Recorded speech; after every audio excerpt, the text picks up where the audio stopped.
Hello again. So this is the continuation from my previous video, which is the dry dressing in wound care procedure. So at this moment, I'll be showing and demonstrating the wet to dry dressing. So since we're restricted to cut and insert the video, so what I did is to separate the video for wet to dry dressing so that I can be able to demonstrate and show to you the proper ways and techniques. So, kay maglisod man kog video nga straight ra ato akong previous video kay kato siya is dili man to siya deep wound and sa wet to dry dressing we are in need of deep wound. So ako na lang siyang gilahi and gagama na lang kog improvised deep wound. This one.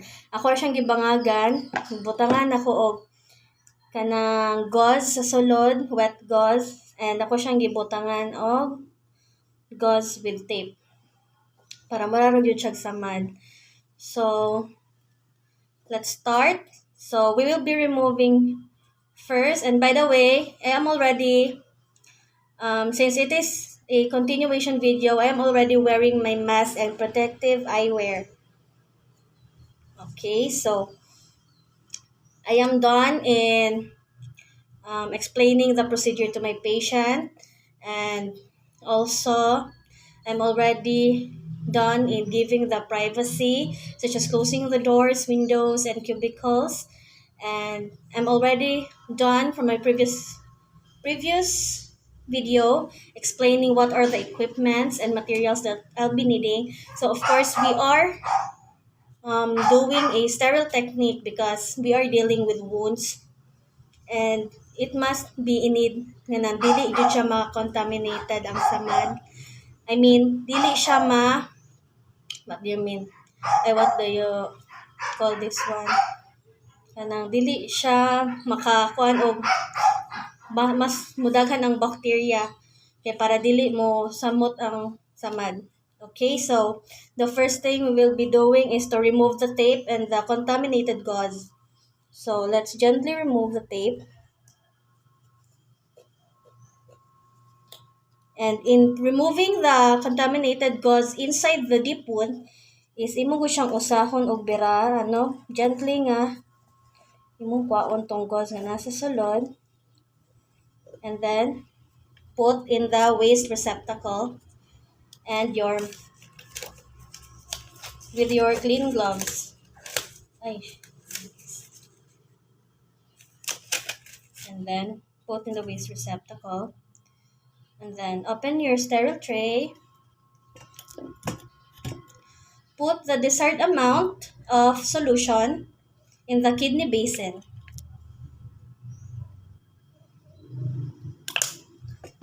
Next is wear your sterile gloves.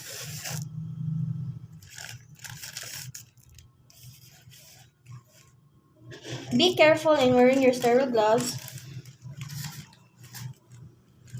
Do not touch the sterile port,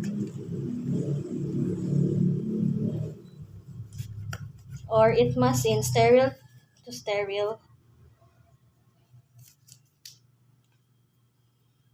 Touch only the inside part because the inside part is non-sterile.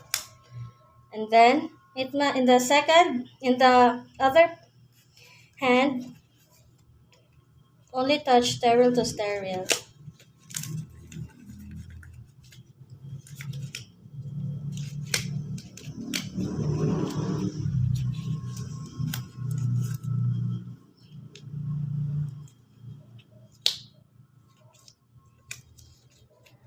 Fix.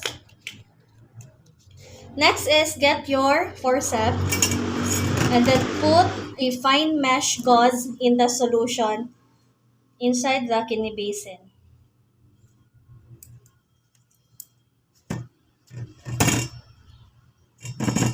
Next is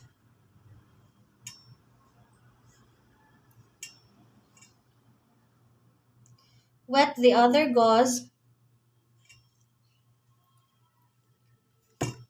Wet the other gauze and then clean the wound after you inspect the wound, what is its appearance. So clean the wound from the least contaminated area to the most contaminated area. One stroke per one stroke parallel to the skin. Then put in the waste receptacle. And then get another one and put in the waste receptacle. After that, um, get the wet mesh gauze and then gently put it inside the deep wound. So gently put inside the deep wound. It should be kanang dapat siya mo touch jud siya sa samad sa sulod.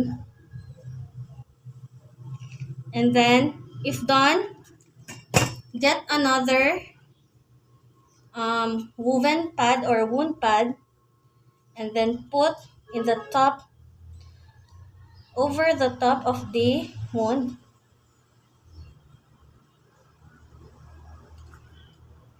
and then tape it.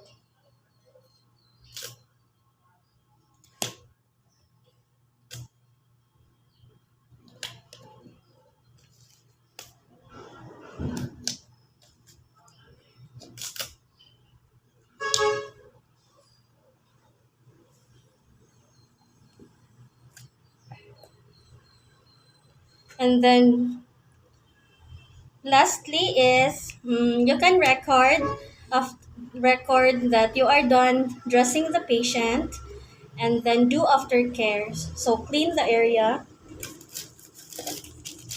dispose the use equipment, dispose your sterile gloves,